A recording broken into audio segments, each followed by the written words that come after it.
Hey guys, welcome out to Mastermind Mondays here with Brown's Pressure Washing Incorporated out of Nashville, Tennessee. We are glad to have all of you guys with us today. So thanks for joining. What have we got, Billy, today? Is that correct? That's right. And so super excited about today's episode. We've got a gentleman who contacted me and said, "Hey, I'm looking at starting my own pressure washing company. Would you be willing to chat with me for 30, 45 minutes?" I said, "You know what? I am, but why don't we do it live on Mastermind Monday? And then that way, any question that you may have, we can share it with everyone else that may be trying to start up their own business." So just a little bit about Billy Brady is he's actually in our market. He's in the Nashville market. He's got a great background story. Some people might call that competition. He might end up being some competition, but we're also going to invite Billy to consider to be a part of our company. But regardless if he wants to be a part of us or start up his own, we do want to help him develop a good culture. I think if there was one reason why we do this show, it's to help other people have better cultures all across the globe. Because if we get better, our communities get better. So yeah, Aaron, it's nice to see you today as well. Thanks for jumping on. And Josiah LeBeau is not with us here in person, but he is with us in the chat. So good morning, Josiah. Thanks for being here too. Yeah, Josiah missed you. Yeah, Josiah contacted us earlier today and said, "I think I'm getting a bug. I'm not feeling great. You may have to do this on your own."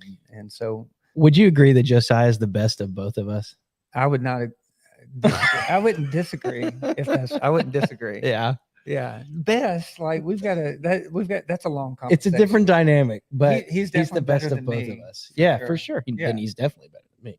Okay, so that makes it sound like you're way better than me, but I'm not sure that you are. Hey, Billy, are you there right now? Can you hear us? Yeah, you're coming through very clear, and your picture's crystal clear. Awesome, beautiful. And so, Billy, we want to welcome you to Mastermind Monday. We met last week for the first time in person about growing your own pressure washing company. And we basically are excited that you're here today. And so, Billy, without us waiting any longer, I guess, Brady, you're going to share a little bit with if anybody joins us in the show, if they have any any questions or anything, please make sure that you drop it inside of the chat box, as we all know to do. If you have any questions for, of course, us, but also any questions alongside with Billy, and make sure that you drop that inside the chat. And of course, if this helps you guys out as well, subscribe, hit that bell to be notified when we go live as well.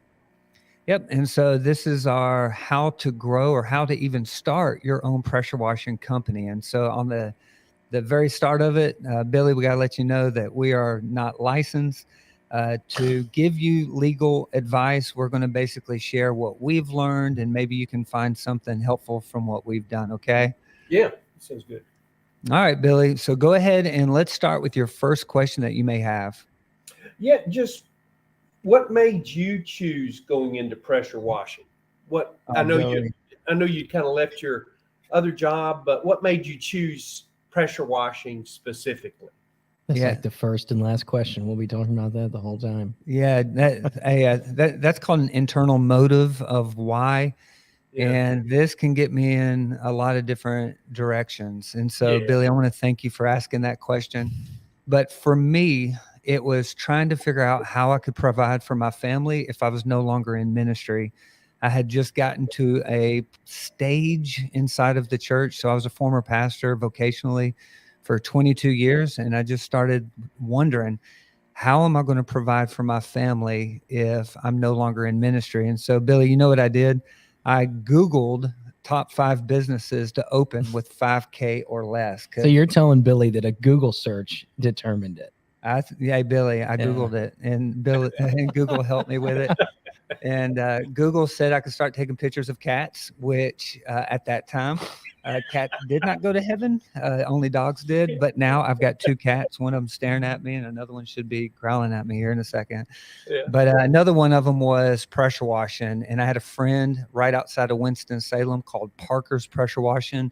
If you're in the Winston area, I would highly encourage you to check him out. He basically answered my phone calls. He gave his time and energy and helped me build my first pressure washing trailer. And Billy, I worked with him for 4 hours and made $800 legally. And I was like, this is the dopest money I've ever made in my life without it being illegal. And so I was like, I can do this business right here. So that's what got me started, wanting to provide for my own family. Yeah. Yeah. Now I'm kind of new at doing this kind of interview stuff, but when you very first started, how did you market? What was the I've heard some different stories about how people market and, putting out flyers and doing a job, putting a little sign in the yard and things like that to kind of, advertise. But what did you do starting out? Now, you were pretty scrappy in the beginning, man. Oh man, I don't want to give up all of my scrap. You were boots on the ground. Yeah. Yeah. So I actually remember my first time when I told my wife, Billy, that I was going to start a pressure washing company. She said accurately, "What do you know about pressure washing?" And I was like, "I'm going to figure it out." And she was like, "You're going to start with our house, And so what I started is on Facebook. And so I joined some community pages, and, first you got to create like a name. I didn't have t-shirts at that time, didn't have a hat, but I did create a little Facebook page and a little website. And so my recommendation is off the bat, get your social media up. In today's day and age, even if you have word of mouth, if you meet the right person and if they're smart, they're going to check you out on Facebook, Google, or your website. Yeah. And so my recommendation is get a Google Business Profile Manager up and running. And you can find out how to do that by just YouTubing it. And then also getting a Facebook page and a website. That is where I started. And my first job was Farmer's Brown. And I didn't have an 8 gallon per minute like we do now. I had one of those pull behind pressure washers that you get from Tractor Supply.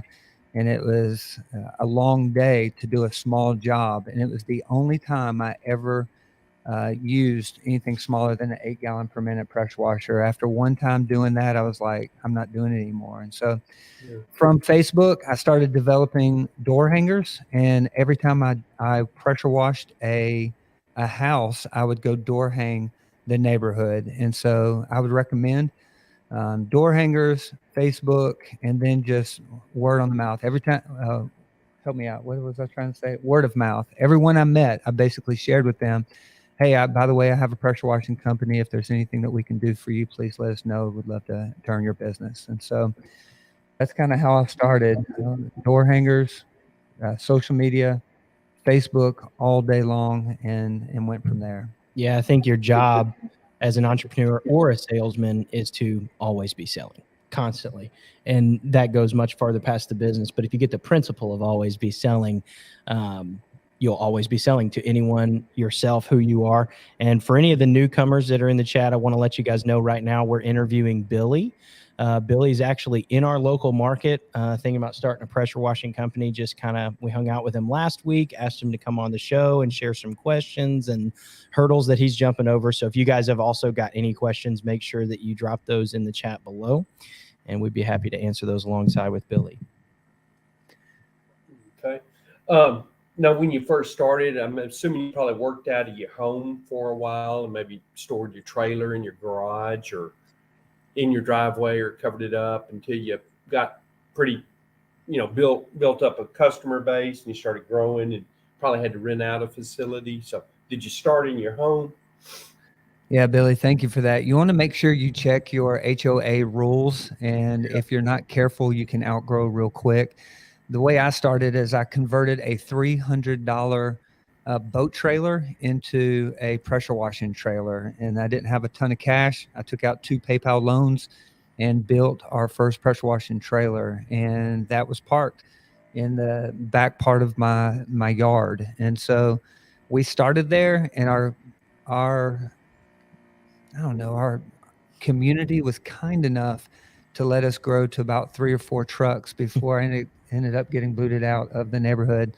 How long did it take you to get there? About a year and a half. And to be fair, if you have neighbors that that are okay. You may want to chat with them and say, hey, I may have a trailer, I may have a truck that's parked. You want to get their awareness and permission, because if you just start rolling and then they call the city or file a complaint, that's where you end up getting in trouble. And so my recommendation is ask your neighbors if it's okay if you have a trailer. And it was all outside at first, and about a year and a half, 2 years later, we ended up having to move off-site because I had too many guys coming to the house, parking their personal vehicles, and then driving a truck from there. Does that make sense?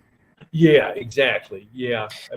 I attended a homeowners meeting for where I live the other day, and they were kind of talking about that. And, I've got a neighbor that parks. He has a truck he rarely uses. It's just his personal truck. It's kind of an older truck. It just sits out in front of his house, but it doesn't bother me at all. I mean, I'm sure somebody could complain, but if it's not bothering you. But I can see if you had 3 or 4 where that would be blocking the road for, emergency vehicles and things like that. Right. And we're at the end of a cul-de-sac, and so there wasn't as much traffic. But at the end of the day, there comes a point in your business where it's time to take it from your garage into another area. And it took us a little bit to land where we are today. There was actually 3 moves to get from where we started at to where we are today. Yeah. And at first, it was like a little mulching more place where we just parked the vehicles, and then from there, we ended up building a 24 by 30 building, and from there we found a more suitable place where we're at now, where workflow is just super smooth. Wow. And that's pretty impressive that you developed that many or had that many vehicles after a year and a half. That's I think I would consider that pretty incredible to be able to get to that level that quick. I think that's a good result of a risk meter being a little broken. Yeah. Worked out in the long run for sure. Aaron said, that's great info. I didn't realize within 18 months you were already running 3 to 4 team members. Was that 3 to 4 team members at 3 trucks? I feel like it was more when there was 3. Yeah. So Aaron, thank you for being here. Aaron is actually our Houston pressure washing pastor. And you're asking a question about how many team members we had within a year and a half to 2 years. I was actually hiring part-time. And so early on, we didn't really have full-time positions. We had part-time positions. And so I utilized high school and college age kids, gave them part-time work. And we probably had 7 to 8 part-time team members for the first 2 to 3 years. And then once we shifted from an hourly wage to a commission wage, which we could unpack that if we get into compensation, that's when we started moving to more of a full-time team member mentality, or a small business mindset team member, which is what we try to coach inside of Brown's Pressure Washing. That is incredible. And did you you just developed this business acumen? It sounds like you have a lot of business acumen, and you developed it in a short period of time, or was it kind of some of it just kind of trial and error, or you did something and you learned from it and say, hey, I'm not going to do that again? Or I'm sure that was probably the case in certain areas, but I feel like we are still learning from trial and error. Yeah, I guess y'all businesses are. Yeah. So Billy, I appreciate you speaking into that. I feel like Billy, we were at $1 million a year in pressure washing, and I still felt like I wasn't a pressure washing company. I still felt like I was just trying to figure it out. Wow. And as we grow, only those that we're in front of might say, hey, you guys have arrived. But for us, man, I feel like the entire future is ahead of us. And so I'd say, like, part of my personality is a visionarian. And I'm never satisfied with where we are. And I'm thankful where we're at. So don't hear me that I'm not like grateful. He does take time to reflect and think, but he moves very quickly. I want to, life is short, Billy. And at the end of the day, I want to reproduce as many of me as possible all throughout the place. And so for me, it's all about reproducing and helping other people grow their own business and provide for their families. And so, Billy, the reason I started the business is the same reason I continue to grow the business, and it's to help other people provide for their families now, which I feel like is a great why to grow your business. Yeah, it's kind of like you that from that background of counseling and discipling others, you're blessed from helping others succeed and to see them grow. You get pleasure out of that. Yep, for sure. And Yeah. so All Seasons is back. Hey, man, thank you for coming back. We appreciate you jumping back in. He said he would like to hear more about the commission-based pay. Man, I feel like we could have two whole episodes on the commission-based pay and what drove us to get there and the challenges that we faced with it, but and are facing. yeah, there's a lot we have learned and still are learning when it comes to commission. But All Season, if you would like to be a guest, you've been here faithfully for 2 or 3 times. If you would like to end up being a guest on our show and where we can interview you, I'd like to send you an invite right now to let us know in the chat, and you could end up being a guest in one of our future shows. But let me share with you about the commission pay. And we can probably have him email. Is there an email attached, Scott, to the YouTube channel where he can click in there and email in? Yeah, so if you can email the email address that's attached to the YouTube channel, we'll get you Zoomed in or Skyped in or whatever people are doing these days. Yeah. So, Bill, I'm not sure what All Season. Would you mind telling me what your name is, All Season? Yeah, Experience? throw your actual name in here. That way I can utilize your name. But when I started, I was just paying $15, $20 to $25 an hour based on the services we were given. And so everything was hourly when I started. And about year 3.5, I had an outside investor come into the business and say, when I say come in, they were sniffing us out, and they basically were interested if I needed a financial investment. And I said, no, I don't need an investor. I really need a salesman. And that's where Brady ended up coming in. But for whatever reason, they chose to continue to be my friends, and they invited me to a networking group, and they shared with me the following advice. And so anybody that's listening, I would 100% encourage this type of compensation plan is to basically move to a percentage of job and a percentage to upsell. And so for us, they told me that when they purchased a company, they would immediately move from hourly to commission, and you got about 33 to 40% more work done in a day. And I just let that soak in. So always be a learner, be willing to listen from others. I could have easily dismissed and said, oh, they don't know what they're talking about, or I like it the way that I have it. But they shared with me their percentages, and they said we top out at 20% per job. And so at that time, I feel like we were over 35 sometimes. And so I wanted to be more generous than that. And so I ended up giving somewhere around 30 to 36% once we did all of our bonuses, because we would bonus. So real quickly, let me give the pay structure. That way, if anybody's interested of where we were, it was 20% of individual work. And then we would give a 5% bonus, and the bonus would be connected to the metrics that we thought were valuable, which were reviews, no callbacks, leadership development, 2 others, if I can remember them.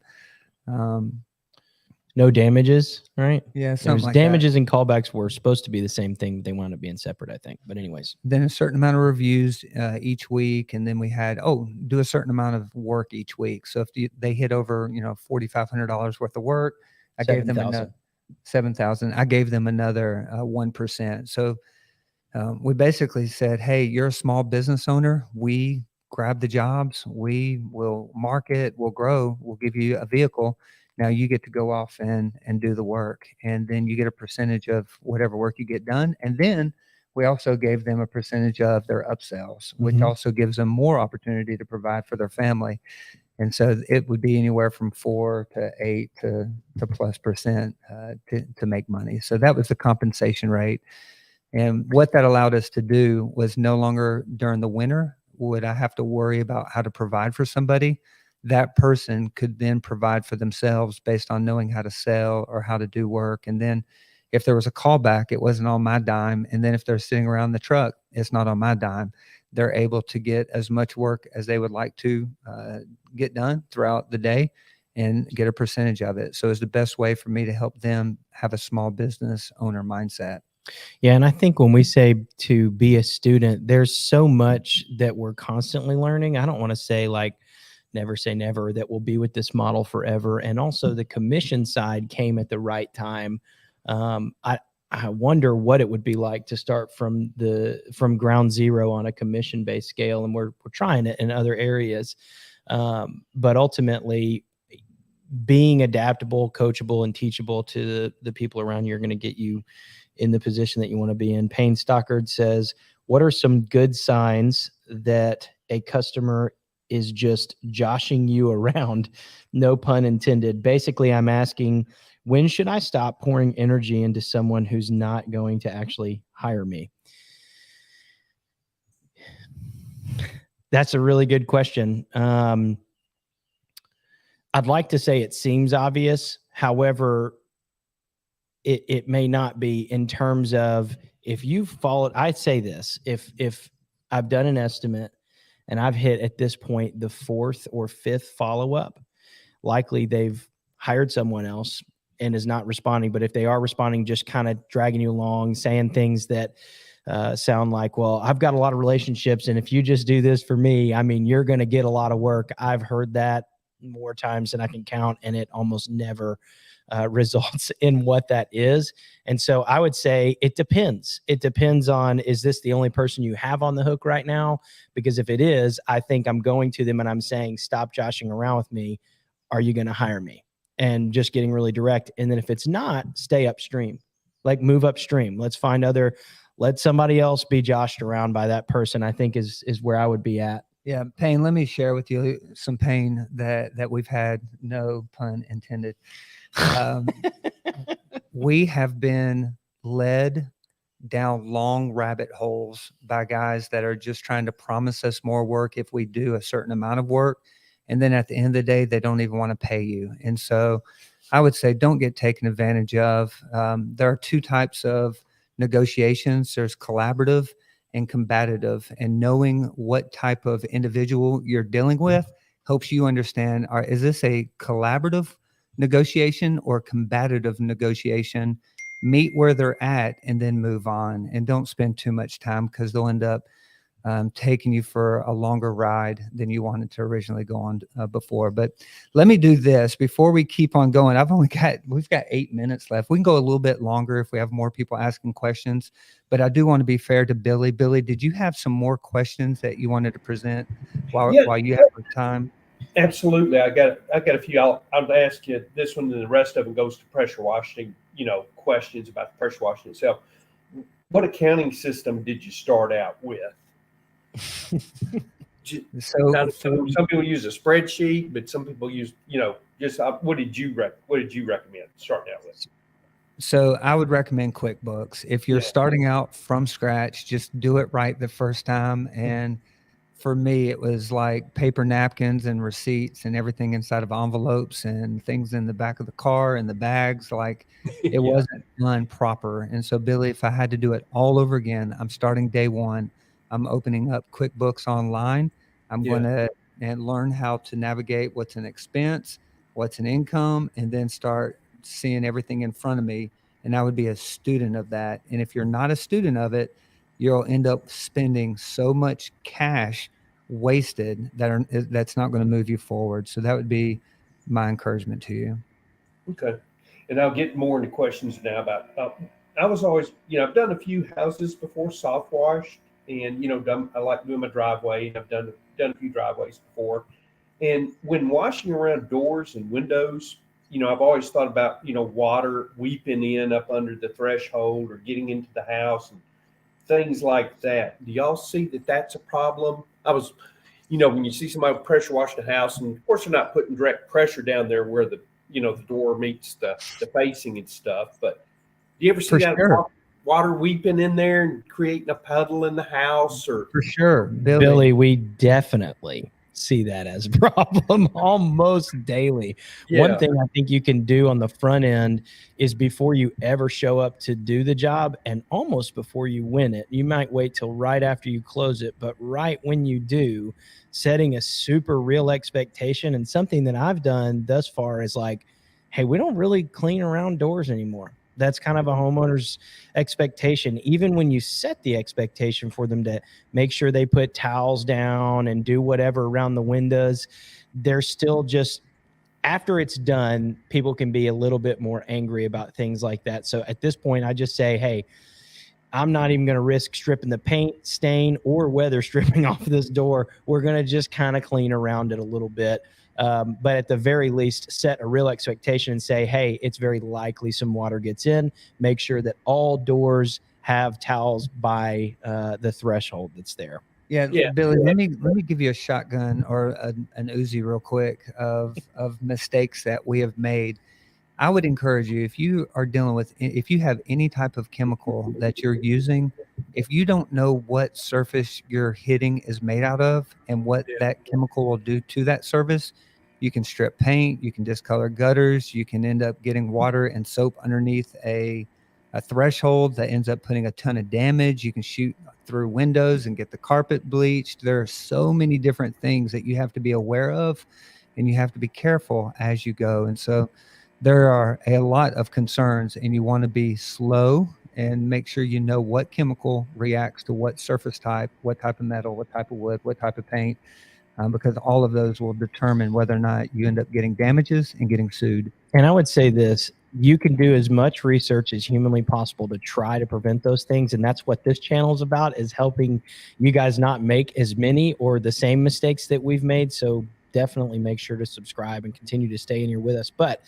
experience is a great teacher. And so if you're on site and you may not know, I would say go to an area of the house where there's not a lot going on. People won't see it. Try a test spot. As it relates to chemicals and stuff like that, a small test area is better than Russian roulette, just shooting something up there and not knowing, because we've learned the hard way many times on that and still do. Okay. And I got just a few more. When cleaning around a swimming pool area, I was thinking about, if you're doing that and you got some soap in there, it could get in the pump system and create a foaming thing in the pump. Do you see that that's a problem? Just using, regular soap and sodium hypochlorite around the pool?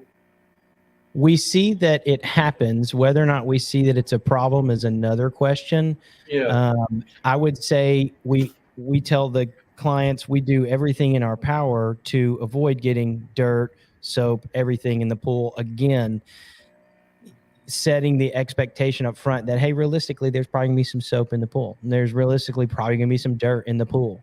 But as long as they know it up front, it's okay from a client's perspective. Now, for the pump's perspective, there was actually just about 2 weeks ago, we had a job where there were some calcium deposits that were built up on this concrete waterfall. It was a very bizarre job. Poor Josiah went out there for hours and literally was scraping it off with a grinder. But the point being, Josiah did the research to know, oh man, hey, if this pump is running and the soap gets in there and the calcium gets in there, it can kind of destroy the pump. So we were able to say, hey, can you shut the pump off while we're there? And they said yes. So in a normal sense, the answer is no. There's not a lot of issues as long as you're being somewhat cautious and not reckless and just shooting everything into the pool. But there can be times where it can be, depending upon what kind of chemical and what kind of quantity that you're using. Perfect. And just one more on that part. I always get paranoid when you're out there pressure washing and you got some water around your electric meter and your phone and internet electrical areas and the AC units and the AC electrical shut off. I was always thinking, man, getting electrocuted or cause electrical short circuit. And of course, you're not going to be spraying directly on it, but just the water getting behind, coming down the wall or whatever, getting behind that electrical box or whatever, the electrical meter. Do y'all see any problem with that, or is there a technique on that? Billy, we do see a problem with that.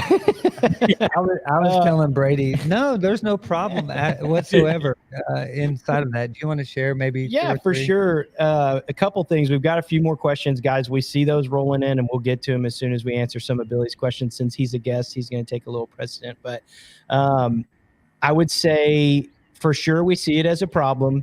And again, there are some common sense rules as it relates to pressure washing when you're mixing water and electricity, that it's like, hey, if you see some algae or something that's right around the panel where it comes in off of the transformer from the street, why don't we just stay farther away from that and scrub those areas with soap and water so it's not such a direct hit? I mean, I can certainly share. We've had some experiences with that where we've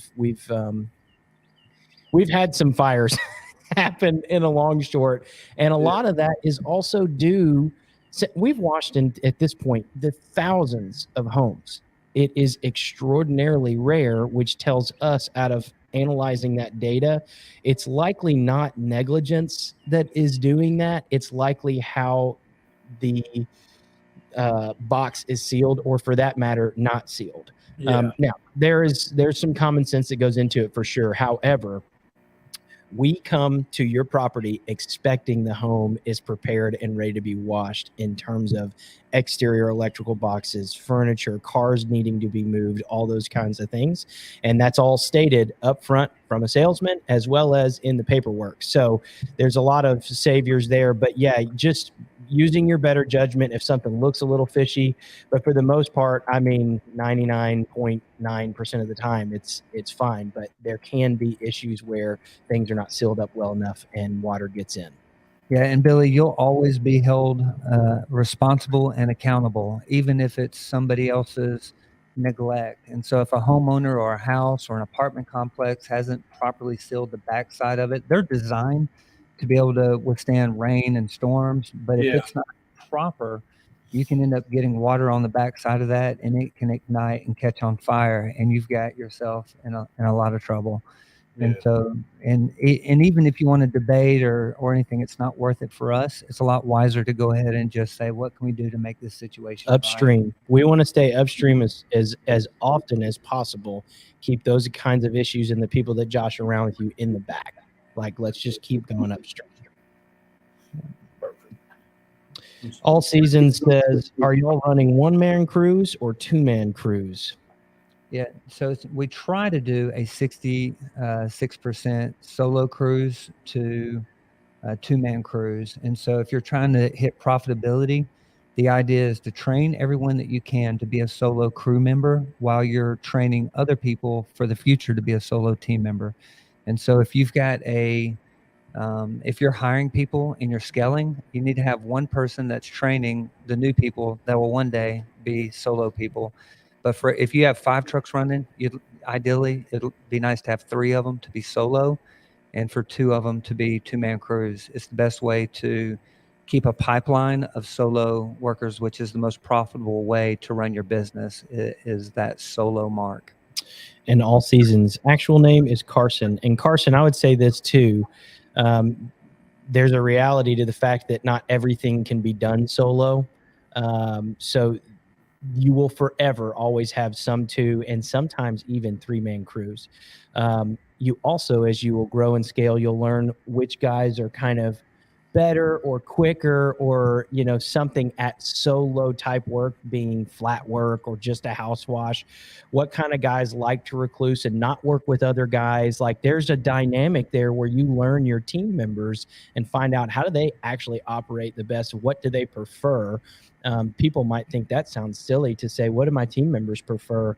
And I mean, I think it's just as obvious as day that you're going to get a lot better production. They're going to be much happier. And ultimately, that's a great goal to have. So, hey, Carson, when we mentioned our commission base, we have now moved to a place where it's 20 split. And so if we have 5 guys on a job, that job is divided by 5 and everyone gets 20% of that division.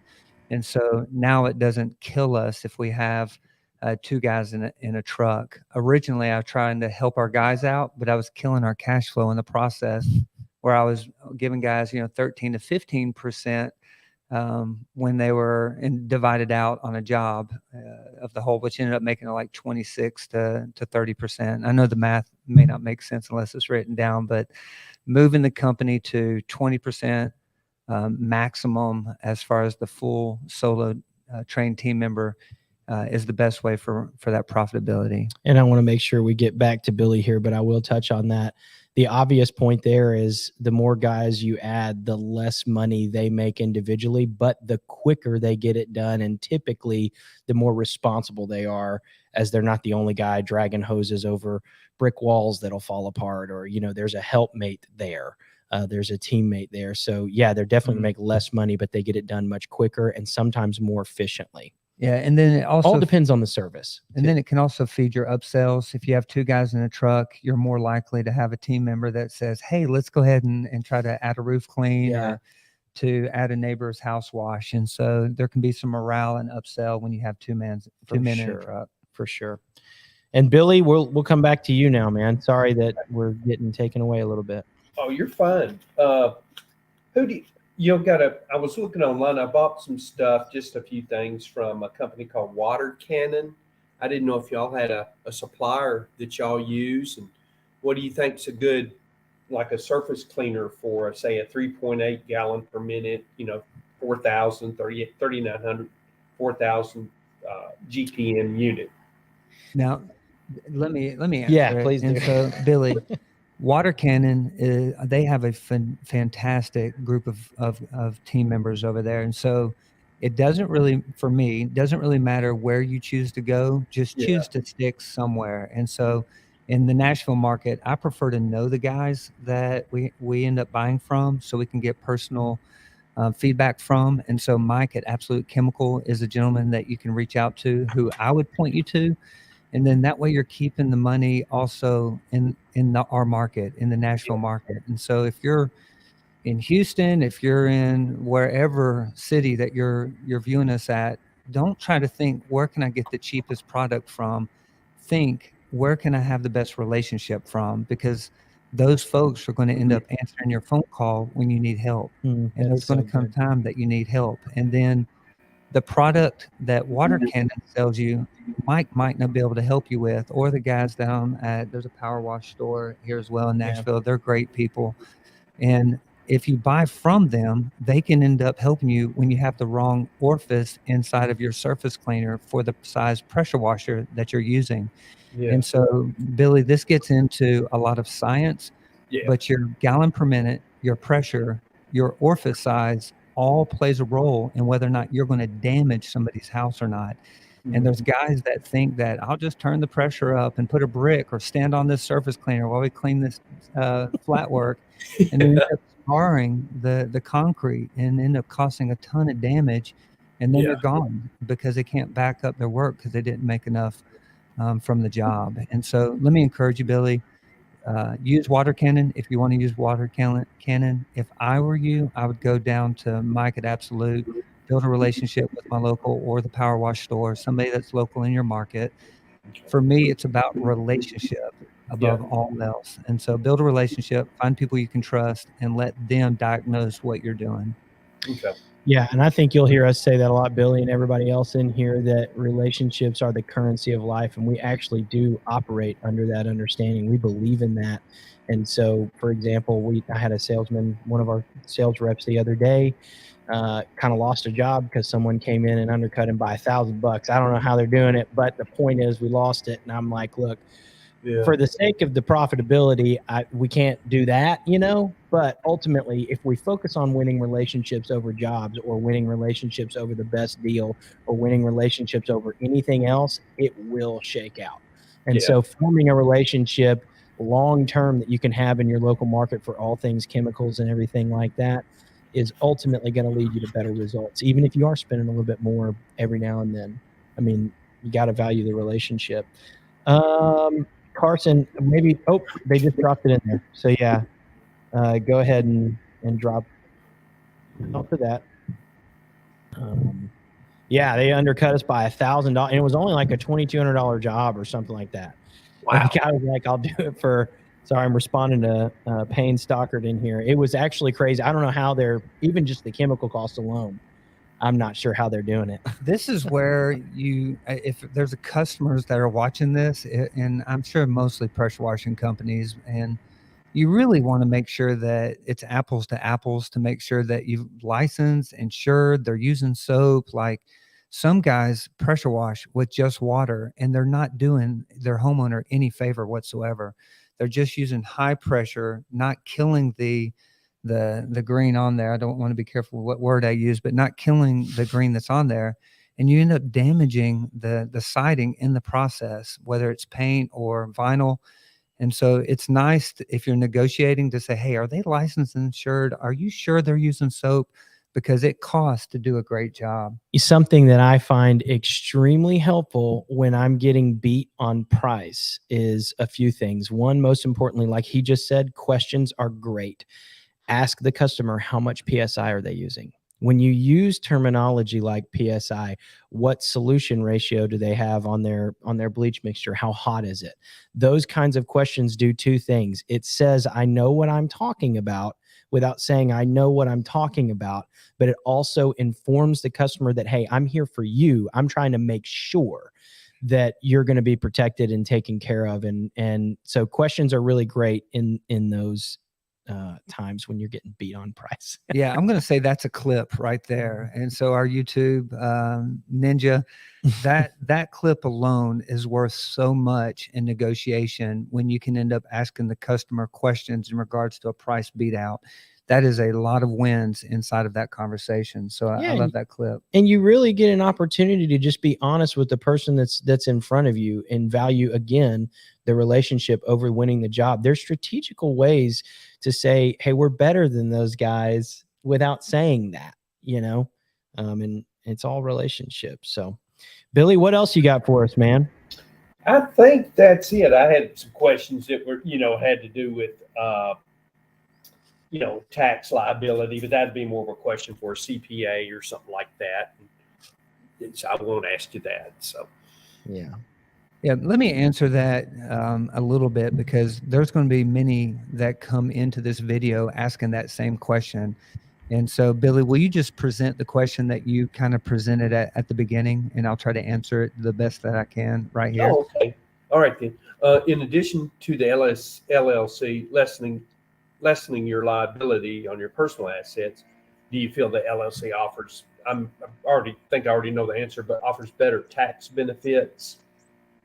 So you don't want to use the word better. You want to use the word, which one positions me best for the future? And so you've got sole proprietor, you've got LLC, you've got partnerships, you have S Corp, C Corp. And so for the beginner who's just launching a pressure washing company, you can go to a gentleman that's a CPA, you can go to a lawyer, or you can even do it yourself and save yourself $1,000. Mm-hmm. We have an incredible CPA and lawyer that can end up writing any of this, that if there's anyone watching and wanting to know, you can ask that question below and we'll end up responding and sending you our who. But you can also do it yourself and save $1,000. But if you're starting from scratch, I think an LLC is a great place to start. And then as you scale, if you get to 2 to 3 trucks, that's when you need to start looking at tax advantages inside of S Corp. And that is dependent upon state that you live in. So that's why you want to definitely consult your local CPA for that. But I've got 2 guys that can help anywhere you live in the United States. Yeah, well, that's beautiful. We're actually about 13 minutes over right now. So I actually do have to split. My wife has got a dentist appointment. So hey, Brady, thank you. Let me go ahead and wrap this up here. If you're looking to grow your business, if you're looking to sell your business, or maybe even become a Brown's pressure washing company in your city, I'd love to chat with you. You can visit and schedule a call with me at pressurewashingpastor.com, and we can end up having a conversation if you're looking to just find out how much your business is worth, getting out of the business, or maybe converting into a Brown's pressure washing where you're at. I'd love to meet with you. You can reach us again at pressurewashingpastor.com. Make sure you subscribe. Make sure you like. We only have 49 free episodes left, and we're just counting it down for the first year. 52 of us jumping inside of your business. But we'll be back next Monday. And we've got some exciting guests that are going to be coming up in the near future. Yeah, for sure. And if you are interested in being a guest on the show, there is an email inside of the chat here, as well as on the YouTube description, that you can just email in. We'll have Scott and Caleb kind of vet those things and reach back out. So if you're interested in being a guest and having some of your questions directly answered and building a relationship with us, and when Josiah gets back building a relationship with all three of us, we would be very interested in doing that with you as well. So until next time, peace. You're supposed to do that with me. I didn't know. Until next time, peace.